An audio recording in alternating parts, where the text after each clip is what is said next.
Bismillahirrahmanirrahim. Poin A-nya, pengertian iqalah. Iqalah ialah membatalkan transaksi jual beli dengan mengembalikan uang kepada pembeli dan barang kepada penjual jika salah satu dari keduanya merasa menyesal.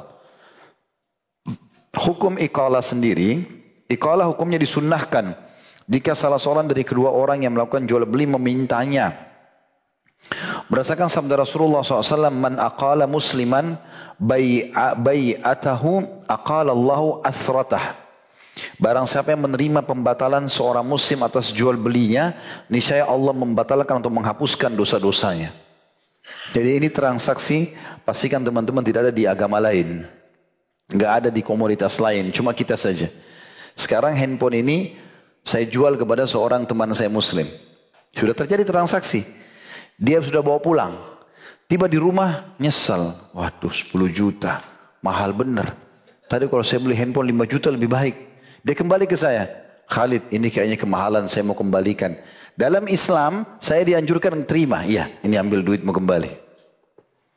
Kalau saya lakukan itu dosa saya dimaafkan sama Allah. Enggak ada di agama lain itu. Transaksi yang luar biasa. Ini bab khusus namanya bab iqalah. Perhatikan, saya baca kembali. Iqalah hukumnya disunnahkan. Jadi kalau teman kita sudah beli, dia kembalikan. Tentu kita punya hak mengecek. Kalau barangnya utuh segala macam, tidak ada masalah. Kalau ada cacat, ada segala macam, ya dia harus tanggung jawab. Kan? Tapi sunnahnya saya menerima itu, membantu dia. Tidak boleh ada saudara kita muslim sedih kena transaksi. Kasih, Allah pembagi rezeki. Lihat, iqalah hukumnya disunnahkan jika salah seorang dari kedua orang yang melakukan jual beli memintanya. Sesuai dengan sabda Nabi SAW, man aqala musliman bai'atahu aqala Allahu athratah.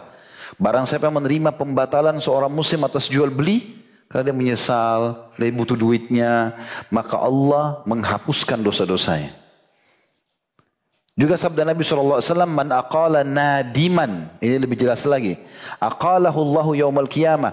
Barang siapa yang menerima pembatalan jual beli orang yang menyesal. Sayang ya, kenapa saya beli? Lebih baik saya obati anak saya yang sakit. Lebih baik begini, lebih baik begitu. Dia nyesal intinya. Ya mungkin orang, kalau orang non muslim berpikir rumah sudah dibeli. Udah, untung sekarang. Sekarang kita sudah menghayal. Jual rumah 1 miliar, harganya cuma 900 juta misalnya. Untung 100 juta. Lalu dia datang besoknya, nyesal. Ya uangnya terlalu mahal, saya nggak bisa, tabungan saya habis. Pasti kita sudah nggak mau kan gitu. Umumnya. Tapi apa kata Nabi SAW? Barang siapa yang menerima pembatalan jual beli orang yang menyesal. Dia tahu dia lebih butuh duitnya. Dia nyesal. Tidak mungkin dia nyesal kecuali karena dia butuh kan. Maka Allah akan menerima pembatalan dosanya pada hari kiamat. Artinya Allah akan maafkan semua dosanya pada hari kiamat. Hanya karena memutahkan batal transaksi. Dengar enggak ini pedagang-pedagang nih? Hah?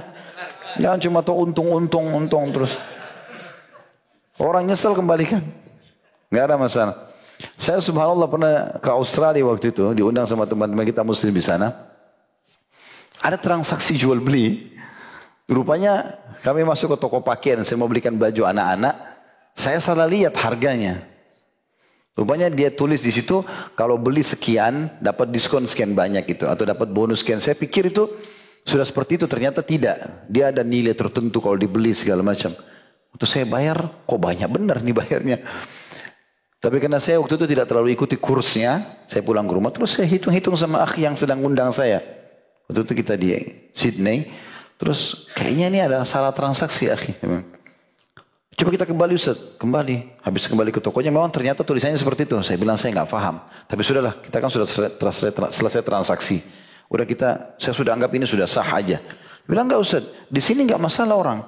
Kalau antum tidak suka, sampaikan ke orangnya. Saya tidak suka, bisa dikembalikan. Masa sih saya nggak percaya tadinya. Ternyata tuh saya dibilang ini orang transaksi tadi, tapi kayaknya barangnya dia keliru dalam baca. Dikembalikan. Semestinya ini ada dalam hukum Islam ini ya. Tapi ini mereka lakukan, mungkin tidak semua tempat juga, tapi ada tempat tertentu yang seperti itu. Itu sebenarnya yang dimaksud dengan hukum iqalah tadi. Harusnya orang Islam yang melakukan itu. Poin C-nya yang terakhir beberapa ketentuan hukum tentang iqalah. Yang pertama terjadi perbedaan pendapat di kalangan para ulama. Apakah iqalah itu berarti membatalkan akad jual beli yang pertama atau mengadakan akad jual beli yang baru. Pendapat pertama dipegang oleh Imam Ahmad, Imam Syafi'i, Imam Abu Hanifah rahimahumullah. Sedangkan pendapat kedua dipegang oleh Imam Malik rahimahullah. Maksudnya transaksi akad pertama dianggap sah. Sekarang pada saat dia mau kembalikan dianggap kayak transaksi baru. Ataukah itu dianggap satu transaksi. Ini yang khilaf di antara ulama. Yang kedua, iqalah dibolehkan jika sebagian barang yang dibeli itu rusak. Ya. Iqalah dibolehkan jika sebagian barang yang dibeli itu rusak dibandingkan sebagian yang lainnya. Maksudnya ada penyesalan di sini maksudnya. Ada penyesalan. Tapi kalau ada sesuatu barang yang rusak, yang memang dia cacatkan lalu dia menyesal, maka itu dinilai tentu kadarnya dari kerusakan tersebut. Yang ketiga, dalam iqalah tidak dibolehkan mengurangi harga atau menambahinya. Jika harganya dikurangi atau ditambahi, maka tidak ada iqalah di dalamnya. Sehingga ketika itu iqalah menjadi akad jual beli yang baru yang di dalamnya berlaku hukum jual beli yang disempurnakan dengan hak syufa'ah. Dan disyaratkan adanya serah terima pada jual beli makanan dan ketentuan hukum jual beli yang lainnya. Seperti sighat, sighat jual beli atau kalimat ijab dalam kabul dan lainnya. Jadi kalau misalnya saya tadi jual handphone 10 juta. Lalu dia pulang ke rumah dia nyesal. Begitu dia nyesal dia balik kepada saya. Saya nyesal nih mau kembalikan. Kalau saya tidak mau mengejar pahala iqalah ini. Tadi penghapusan dosa saya. Bisa saja saya punya hak. Saya tinggal mengatakan ya sudah anggap saja sekarang kau jual ke saya barangnya. Akad baru. Sekarang 10 juta saya akan beli 9 juta. Karena sudah akad yang kedua ini. Itu boleh-boleh saja dalam Islam. Bukan dilarang. Karena memang dasarnya sudah putus akad itu. Tetapi tetap diprioritaskan transaksi iqalah tadi. Kita membantu dia sesuai dengan harga yang sudah dia beli. Itu kan. Tapi kita tidak boleh tambah, tidak boleh kurangi di sini. Kalau mau iqalah ya. Tapi kalau kita mau tambah nilainya berarti sudah transaksi umum saja. Tidak ada masalah iqalah dalam masalah itu. Allahu a'lam. Baik itu saja. Subhanakallahumma bihamdika asyhadu an la ilaha illa anta astaghfiruka wa atubu ilaik. Wassalamualaikum warahmatullahi wabarakatuh.